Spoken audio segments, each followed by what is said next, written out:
Hey guys, Captain Foley back with you again for another Captain's Log. Haven't done one in quite a while, basically since our trip from our Mission Canada 2 trip that Samuel and I did to Trekyards and stuff. I've done one since then, and that was a recap of the trip. And as you guys know, I haven't been feeling 100% myself, and I haven't really felt like doing anything in this regard. I am trying to get back into it, and for you guys, I'm here today to just kind of talk to you and show you a few good things that I got. I picked up a lot of cool stuff either on the trip or since I got back, and I just wanted to go through them all and just kind of show you some of my new collection and things. So first off, I want to mention Katie from the 7th Fleet. She won the last Trekyards donation drive they did and got a chance to do a Q&A, live Q&A with me, which she recorded. And she's fantastic. I love watching their updates on the 7th Fleet. They do a live Q&A. Her and I can't remember the other girl's name. I'm gonna get in trouble for that. But so Katie, thank you very much for being so friendly and talking with me. I really appreciate it. You guys are fantastic. The 7th Fleet is awesome. Josh Larson is one of the admins there. He's a great guy, and so is Pat Bat Merch, I think is his name. He does this day in Star Trek history videos, and started a new YouTube channel called that, if you guys want to check it out. That focuses on events in Star Trek canon and history, and he was inspired by Trekyards and by us to make those videos and do that. So we're glad we can help and encourage people to do cool things. So, but anyway, so thank you, Katie. You are fantastic, and we here at Trekyards, we love you guys. They are doing another Trekyards donation drive right now for the 7th Fleet. Their goal is $170.10, so $17.01. So if you're a member of the 7th Fleet and you haven't donated, go ahead and do so. And there's a bunch of great prizes they have for whoever wins and donates the most. So plus Trekyards, of course, wins because we get some money out of the deal, and that helps us with production costs and stuff. So yeah, so there we go. As you can tell today, guys, I'm really not feeling myself again. Hoping that this video will kind of put me back in a good mood. Usually doing these videos really ups my spirit, and I love talking to you guys and things. So yeah, so anyway, here goes. Let's I got a list of stuff I got to show you guys.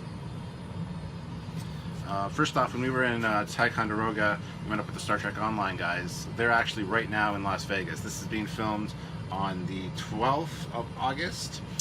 So the Saturday that James Cawley is down there with Doug Drexler and Mike and Denise Okuda talking at Vegas right now.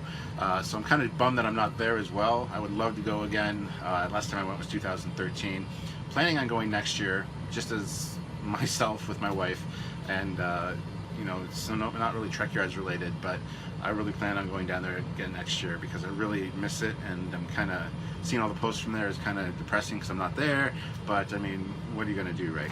Anyway, Thomas Maroney and the guys are fantastic. Him and his friend Nick, they brought us some Star Trek Online swag when Samuel and I were in Ticonderoga, because they love what we do. They love we focus on their ships. They love that we have them on our show, and they are great guys, especially Thomas Maroney. A fantastic guy. He's one of the ship designers. He did the original Constitution class for their Agents of Yesterday release, and he does exteriors, and his friend Nick does interiors for the game. So lots of great talent there, and lots of really intelligent and awesome guys. But as I was saying, they brought us some swag. One was a cool, huge Star Trek Online poster signed by the whole team, which I have put away in a tube right now, so I'm not going to show you that.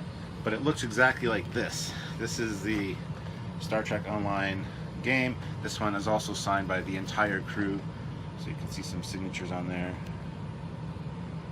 So the whole Star Trek Online crew signed it front and back. So that's one of the pieces of swag. Next up is this coin, which is one of their, I forget what he called it. Completion coins or something. It says Star Trek Online on the back, and then on the front it's got a picture of the Odyssey class that was designed by Adam Eel, which is the new Enterprise, of course. And of course, Adam's been on our show. Thomas Maroney's been on the show. So that was a cool little coin to get. We also got USS Enterprise NCC 1701F hat and USS Enterprise NCC 1701 shirt. That's got 1701 crew on the back. You can't really see, I guess. There you go. Crew, and then on the side it's got the Star Trek Online logo. So that was cool. We also got these from them. There's a USS Enterprise NCC 1701F Odyssey class, and this is the Aquarius Escort Flight Crew. This is a little tumbler cup. So some cool cups from them.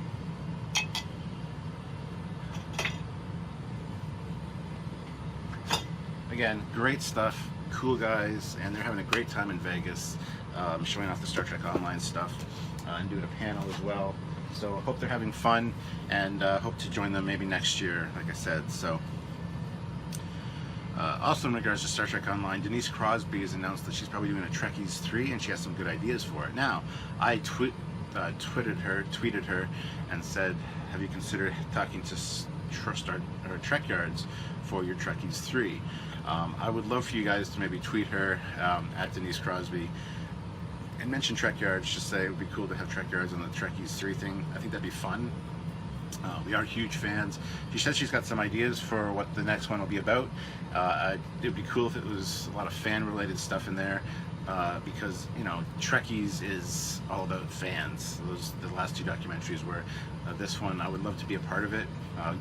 Gabe Cornair was in the first one, and he, of course, now is working on Orville. He's also done a few things on Star Trek as well. Officially, he did the end scene for Enterprise, the last episode with all the Enterprises.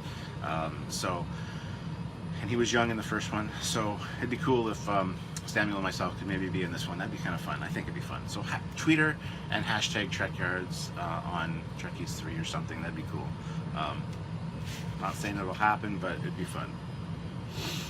Next up, that might give you a hint. A few years ago, there was a we all know about the Wand Company phaser remote, which they just released, which is a hugely accurate TOS phaser. This I've done a product review on, a captain's review. If you want to check it out, please do. But a few years before that, they had a Universal Blu-ray 3-in-1 remote control phaser, which is this one here, which I always wanted when it first came out. It looked so cool. So this one you can operate, you know, designed to function with Toshiba HD DVD players, realistic effects including phaser sounds and lights, and it's a 3-in-1 universal remote.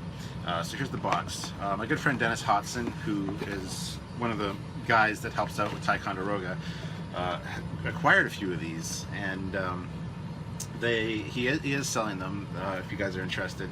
They're a little piece of Star Trek history, and we did have a post on the Trekyards page talking all about them. So if you guys are interested, shoot me a message or something, private message me on Facebook, and I'll try to get you in touch with Dennis, see if he has any left. But as a thank you for letting us promote it on the channel, he actually gave me one, and here it is. This is one I've wanted for years, but they were always so expensive. They're kind of silly. They got all the buttons on the top, you know, and it's got a little jogging thing here for the up, down, side to side. There's a mute button on the side, and the sound effect. So when you hit that, it doesn't do anything. This is channel up, channel down. When you hit this, it turns on the sound effects. You got, apparently this phaser can fire photon torpedoes. It also does phaser, so just a cool little piece of Star Trek history, Star Trek tech. And if you guys are interested in getting one, I can definitely put you in touch with Dennis and see if he has any left. But they're very cool. And like I said, I've always wanted one, but they were so expensive. And now that I have it, it's not, I wouldn't have wanted to pay the amounts that they were asking for on eBay a few years after it was released, because it was just ridiculous amounts. Dennis will get you one for a great price, but we'll talk about the price and stuff when you message me. So there it is, the universal 3-in-1 remote control phaser, original remote control. Now, as you guys know, I'm a huge fan of droids in general. Star Trek droid, not Star Trek, Star Wars droids, astromech droids in general. I love R2-D2, and while we were in the States, I actually snagged one of these. Now this is this one's an interactive R2-D2 that's controllable from your phone, and in Canada here they're about $140. Before Christmas they were $140. After Christmas in February they went on sale for $117, and I almost bought one, but I didn't. What happened was when we were in Ticonderoga, Samuel and I were at the Walmart right near the Super 8 where we stay, and this was on sale, clearance sale, $30 US. So I picked up 3 of them because I simply love R2-D2. I've got the I got the big interactive R2-D2, so I got 3 of them. There's still 2 more in the box in the other room. I'm going to be giving one to my son for Christmas, so hopefully he doesn't watch this. But yeah, you can control them from your phone, and really cool. So that was a great price. And then I came back to Canada, and when Samuel was here for Mission Canada 3, we went to the Walmart near our place, and it's still 120 bucks. So yeah, so awesome little droid. It dances, it rolls around, it's like a motion sensor alarm as well. It laughs, it dances, it sings, and it's just really fun. You can program it from your phone, like I said, and have it wander around the house or whatever. So his legs move.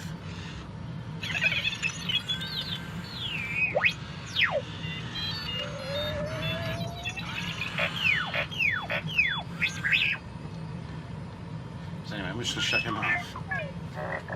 There we go, he's off. But then I saw at San Diego Comic-Con, Sideshow Hobbies, or Sideshow Collectibles, sorry, had a bunch of really cool stuff. So I thought I'd check out the Sideshow website, and there was a contest to win a full-size R2-D2. I have not won the R2-D2. I don't know when the contest ends, but just for signing up for it, I got a $25 off coupon. I thought, why not sign up, take a look at their site, and see what they have. This is awesome because they have. This is the first one I got. This is R2-Q5 Imperial Astromech droid. This is my favorite one. Shiny black with the copper highlights, and you just tap it, and the little light changes color, red to orange. On the back, you got some tracer lights, and then a green and a light purple or blue light. You can't really see it on camera. You hit it again, and it turns on that light. That's basically all it does. The middle leg, of course, is retractable, so you can put them in the standard 3-leg configuration. Got a bunch of panels that open up on them. You know, it's a 6th scale figure. So this was a decent price, and then with the $25 off, it really just helped because it basically negated the shipping to Canada. So I got him, and then sorry guys, he's on my desk here. And then a few days later, I decided I'd get another one of my favorite droids because it was a newer one, and that's this guy here. Although I can't remember his name. C2B5. Here's the boxes for them. The boxes are really nice. Got the detail inside and pictures on the back. So this is another one of my favorites, and this one I actually think I like better than R2-Q5 because he's a matte black, he's not shiny, and he's got this silver or chrome highlights. And again, same thing. He's got a red and blue little light. These move back and forth. He's got a tracer light, and then a green and yellow one at the back. And same thing, you tap them here, and you got the light that comes on. I should do a product review of these at some point. I probably will, but just grab him again so you can see them side by side. There they are. I kind of prefer the matte black to the shiny black, but these are both awesome. I love astromech droids, and R2-D2 is awesome as he is, but I love the black Imperial droids. I think they're very uber cool. So I wanted to show those to you guys. If you haven't checked out Sideshow Collectibles, a lot of them seem really expensive, and they are, but they're fantastic collectible things. But they do have some reasonably priced things, as you'll see. And if you get the $25 off coupon or any other kind of coupon codes, it's definitely worth checking out and getting one or two things from them. So there are those droids. Now, another thing, before we went to Ticonderoga, Sammy and myself went down to Pennsylvania to talk to Ken Palco, who is a prop maker who's worked on movies like Deadpool. He's working on Deadpool 2 right now, or he was when we were down there. So we got to see the Deadpool swords before they got shipped out. We were one day short. We just missed the 50 caliber Desert Eagles. He just sent them out the day before, but he showed us the pictures of them and stuff.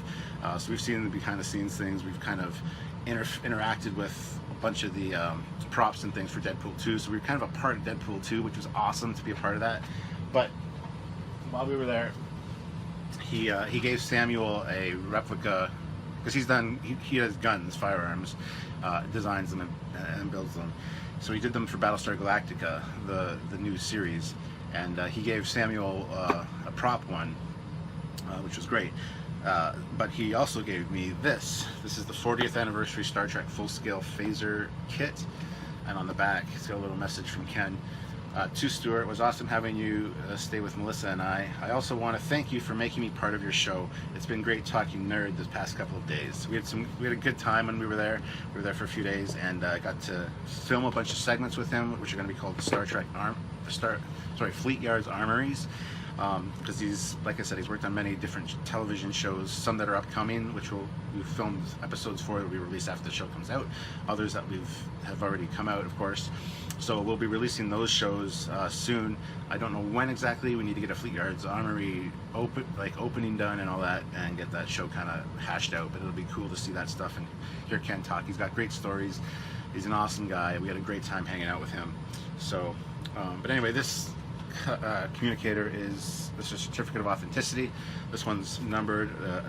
This is 998 out of 2800. And this is to certify that the prop was a faithful recreation of the original Hero hand phasers.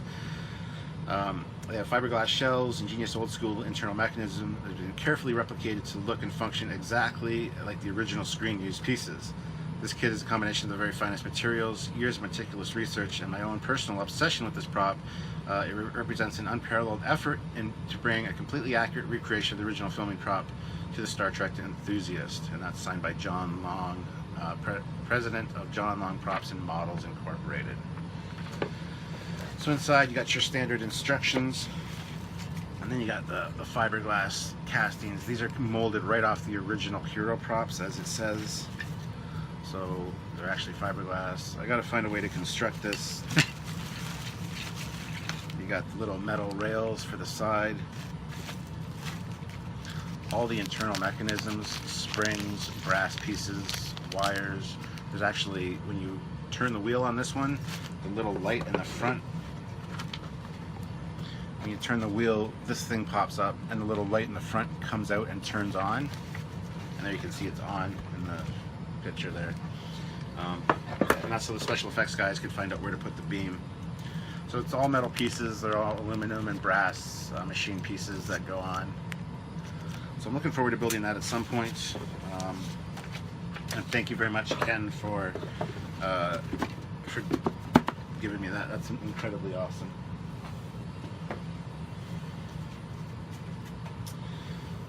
So much stuff here. All right.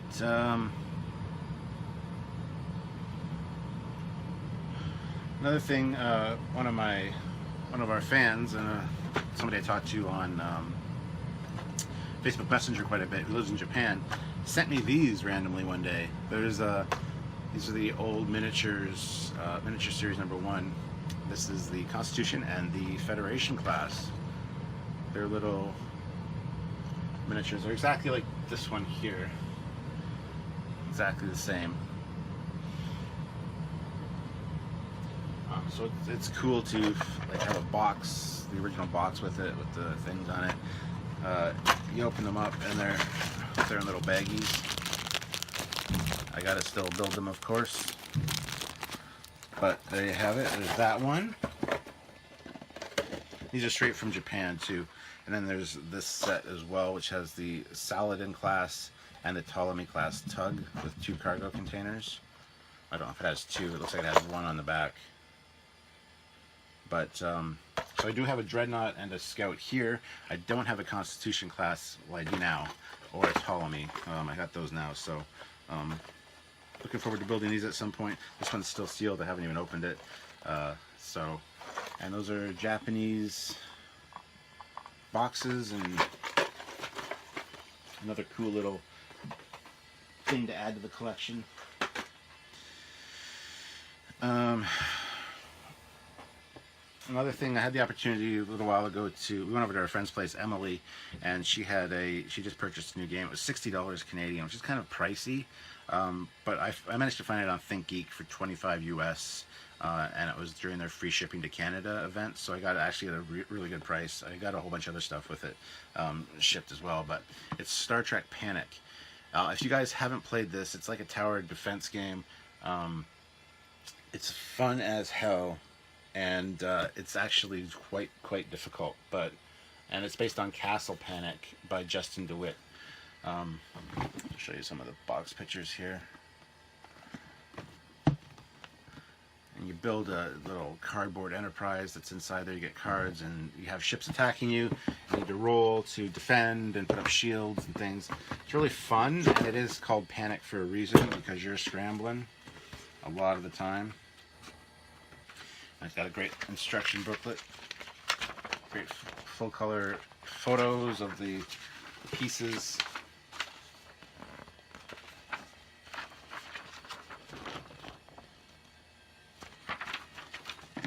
Here's the instructions for building the Enterprise. And I thought, well, when I first started playing it, I was like, it's alright, but I really enjoyed it. I love the little model that comes with it, the little cardboard model. Here's the playing board, which is just, you put your ship in the middle and you got zones around it.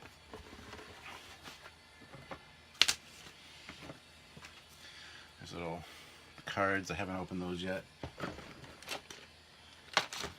There's also pieces here with like a Romulan bird of prey on it, or warbird, Klingon ships, things like that. And there's explosion pieces for your ship, and shield hits. Those are shield hits, the energy ones.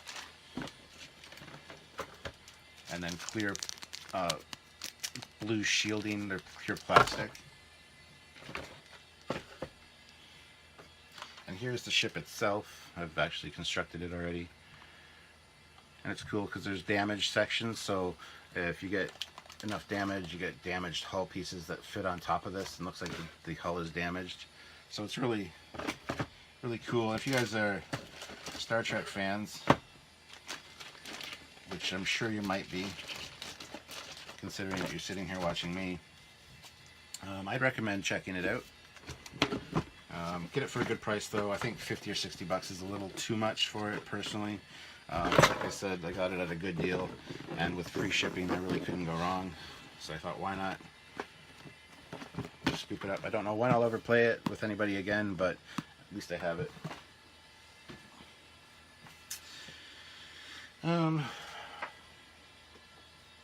You guys have probably seen these before. These are the plushie Enterprises. This I've had for a long time. It's usually behind me in videos here. And it fires photons and has a light up themselves. There's also a Romulan warbird, TOS warbird, same things, plushie with sound effects. But my mother-in-law came over a little while ago, and she goes, I have an idea. I want to start up a new website. I want to call it Trekyards. And I'm like, huh? She had knitted this. This is an Enterprise she knitted. She wasn't sure about the engines. I said they look fine like that. Let's see, C-1701, little deflector dish there. It's kind of an amalgamation of Next Generation with JJ and, you know, original series, but the colors are nice. She wants to start maybe making these, and perhaps we might sell them on Trekyards. I don't know yet. But trying to figure out a way to put the struts on. We came up with a few ideas, but she just gave me this. This looks more like the ship from Star Trek Bridge Crew, the virtual reality one, where the nacelles are lower. I actually really like this. I think it's cool. So there's a little knitted Enterprise I wanted to show you guys.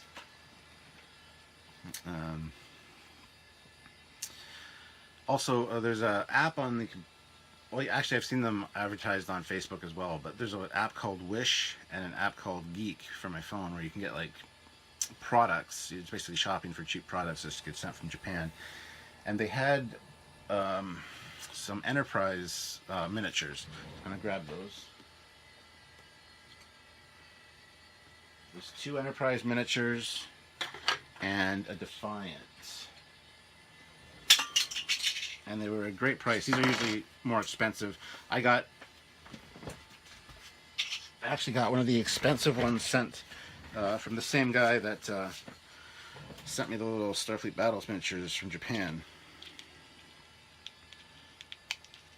Sorry, I can't think of his name right now. He goes by Wolf. Wolf 359. No, I'm just kidding. But these are them. There's a little Defiant. There's a little Cloak Defiant.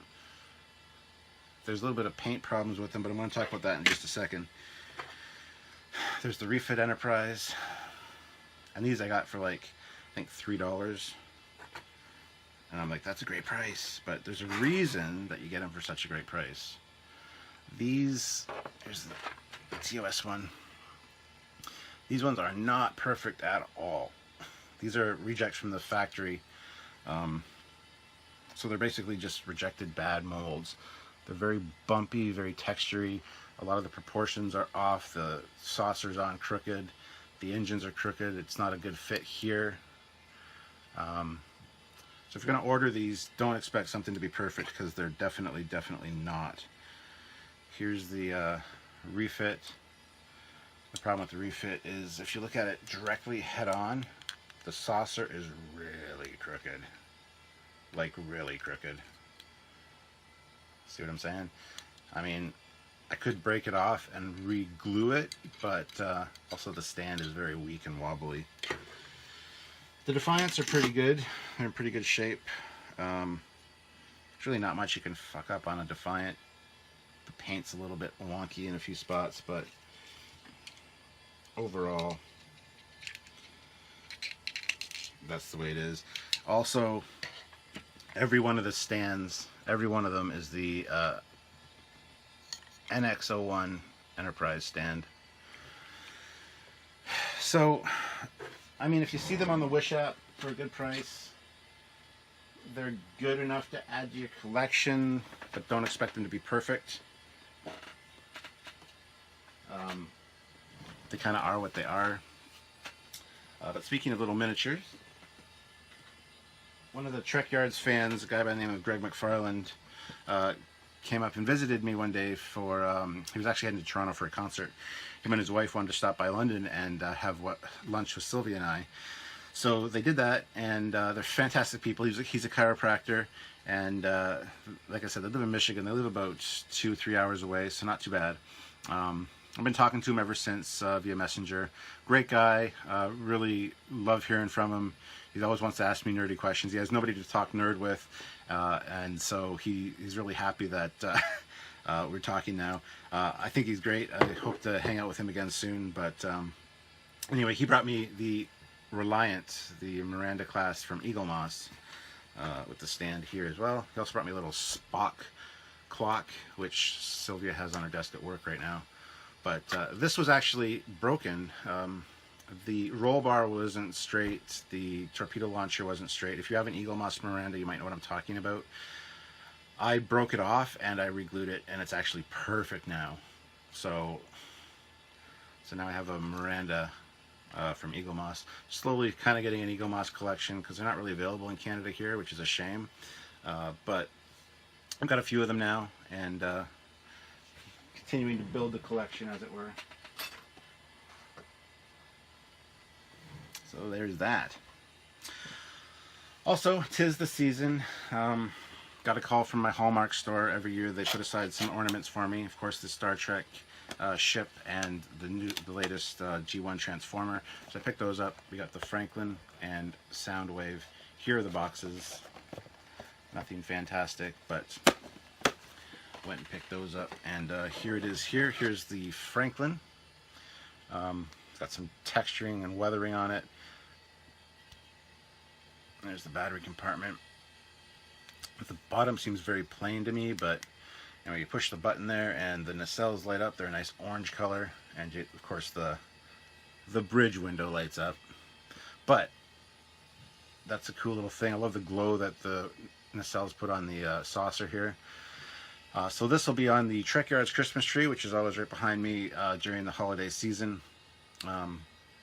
So keep an eye out for it. If you have an opportunity to go to a Hallmark store and pick one up, I highly suggest it. It's very, very good ship. And here is the G1 Soundwave. It doesn't transform or anything. It doesn't have any moving parts. It's all just set in place. I've got the Megatron and the Grimlock from years past. So here's Soundwave. Perfect recreation of the original G1 toy. I wish it kind of had some articulation, but I think it's fine that it doesn't as well. Not too picky about that. So, and also had these sent to me as well, which everybody knows me knows I'm a huge fan of Lamborghinis, and one of my favorite characters from Transformers G1 is Sideswipe, who's the Lamborghini Countach. So I've always wanted the Masterpiece Collection Sideswipe. Got these in the mail one day, 2 of them. They're the Masterpiece Sideswipes. These are the Masterpiece Collection is like the definitive, large scale, very accurate Transformers, G1 Transformers. This one's actually licensed and endorsed by Lamborghini, so the Countach is extremely detailed and accurate. Now you might be wondering, why did I get 2? Well, I don't know. They sent me 2 because they know me pretty well, and they know I want one transformed and I want one as the car, because I love it as car. I'd have a tough time deciding what to pick. So anyway, here's the Sideswipe in his car mode, the Lamborghini Countach LP500. The 80s dream car of every young boy. They all had a poster of this on their bedroom wall. I did. I've been a huge Lamborghini fan forever. Big Autobot symbol on the hood. If I actually got a Countach, I would do that. I would put an Autobot symbol on the hood for sure. But all the details are exact. Like I said, this is licensed by Lamborghini itself. And here he is in his robot mode. So my favorite G1 Transformer. So thank you to whoever sent this to me. You know who you are. Thank you very much. I really appreciate it. So yeah, that's his robot mode, and this is exactly G1 accurate to the cartoon. That's what the Masterpiece Collection does. They make the robot modes and the alt modes look almost exactly like they should, and that's why they're so fantastically cool. Now, as part of that whole Think Geek free shipping thing, the order had to be over $75, so a couple of people from Sylvia's work added a few things into the order that they wanted, and I picked up one thing that I have been looking at for a while, but didn't really want to get it because I didn't know how practical it would be or whatever, but it was simply beautiful. It's much like the wooden cutting board that I got quite a while ago, but this is a TOS Enterprise sushi set. Now this is like a piece of art. It's like a sculpture in and of itself. Just to put that on a bookcase up high somewhere, it's beautiful. But like I said, it's a sushi set, so the top comes off, and you put your sauce in there for dipping, and then the nacelles come out and are actually chopsticks. But when you put the nacelles back in their holders, it's very, very cool effect. And I know the nacelles don't provide thrusts, so this is kind of misleading, but having the blue streaks behind it, this is just beautiful. If you ever get a chance to pick one up, it was on sale, and it upped the order enough to get it over the 75 limit. I think it's on sale for $30 US. I can't remember the original price. I just knew it was a little too expensive for me to want to put money on it. But now the The struts kind of look wonky at the top there, but I'm fine with that. Just the attention, like I said, I had this sitting in front of my computer monitor here. It looks like an Art Deco piece. You put it up high on a bookcase or something, and it looks fantastic. Like, look at that. It's just beautiful art in motion. The Enterprise streaking through the sky at warp, just beautiful. So I highly recommend if you guys have the opportunity to get one, because it's simply fantastic. I think that's it, guys. Basically showed off enough of my stuff. I don't think I'm missing anything new. Oh yes, I am. I might have showed these off already, but I'm just going to make sure I show them again. As you guys know, I'm working on the Bandai AT-ST, the Chicken Walker from Return of the Jedi. I'm doing a model build video on it. It's kind of stalled out a little bit because I've been busy and depressed and not really wanting to do it. I know I should do it to help my depression, but anyway, I had the opportunity to pick up some other kits that I've really been looking forward to, and that's the R2-D2 and R5-D4, and these are 1/12 scale model kits from Bandai. And of course, Bandai makes fantastic model kits. These things go together beautifully. They're super detailed. They got functioning parts. And then the same gentleman that sent me the Sideswipe, the G1 Sideswipe, sent me this, because this is very difficult to find in Canada. So this is the 1/12 C3PO to match the R2-D2 there.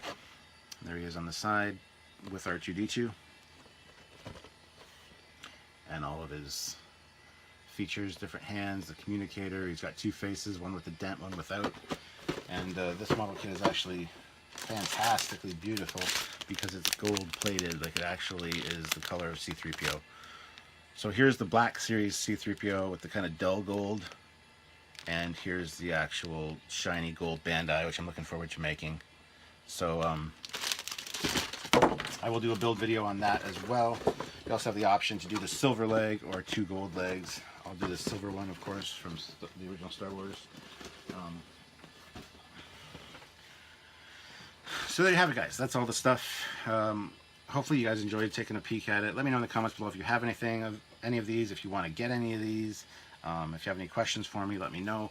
I'm definitely looking forward to reading them. Hopefully this will be the start of a new bulk of Captain's Logs that I'm going to make. I feel like I need to start making more again.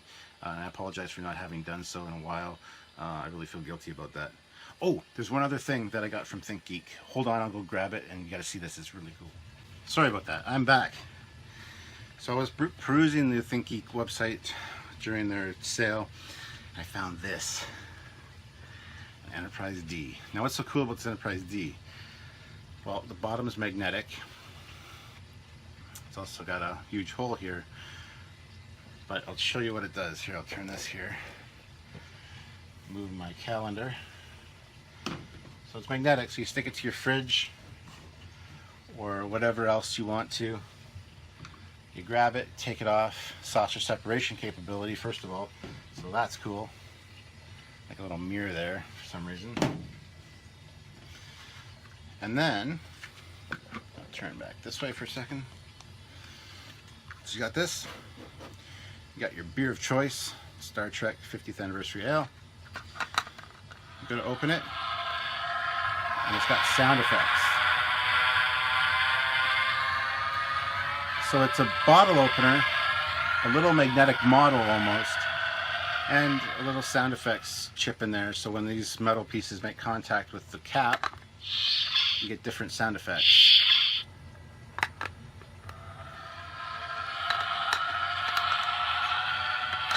There's also a red alert sound, which makes me leery because it's like telling me I shouldn't be drinking this third bottle of beer or whatever. Might be a bad batch. You know, could be, this will be the one that puts you over the limit and makes you puke. But for some reason I'm not getting the red alert right now. Oh, there it is. And the red alert's on over there. Check that out. That was ironic. So anyway, there you go. And turn back here now. And then you just, when you're done with it, you just throw it back on your fridge and walk away. So that was a fantastic thing. It's not very expensive at all. I can't remember how much I paid for it exactly. It was 12 bucks maybe, probably less actually. But that's on thinkgeek.com. If you guys are interested and want to check it out, it's very cool. It's very accurate. Got a lot of detail on it. Thinking of actually maybe weathering it a little bit with some pin washes and stuff to bring out the lines on it. But it's super accurate, super cool, and just magnetic. So cool little thing. Anyway, guys, hope you enjoyed this captain's log. I know it's a little bit long, but I apologize, but I haven't been on here for a while. I gotta say, it didn't super cheer me up today like it usually does, but I am feeling better off and on. I have my good days and my bad days, but for some reason these last 2 months have just been really rough for me. So I appreciate you guys having patience with me and putting up with me during all this. I try to still do the regular filming with Samuel and try to be chipper as always, but some days it's difficult. So, but anyway, guys, hopefully I will see you next week for another Captain's Log. Hope you enjoyed this. Hope you check out some of these great items from ThinkGeek and other places, and let me know what you think. Is there something you're envious of, you're jealous of, something you want, something you do own, something that I shouldn't have because it, you know, your product review would say not to own it, something like that. Let me know in the comments below, and really looking forward to reading those as always. So until next time, guys, I'm Captain Foley, so boldly go where no beer drinker has gone before. Bye, everybody.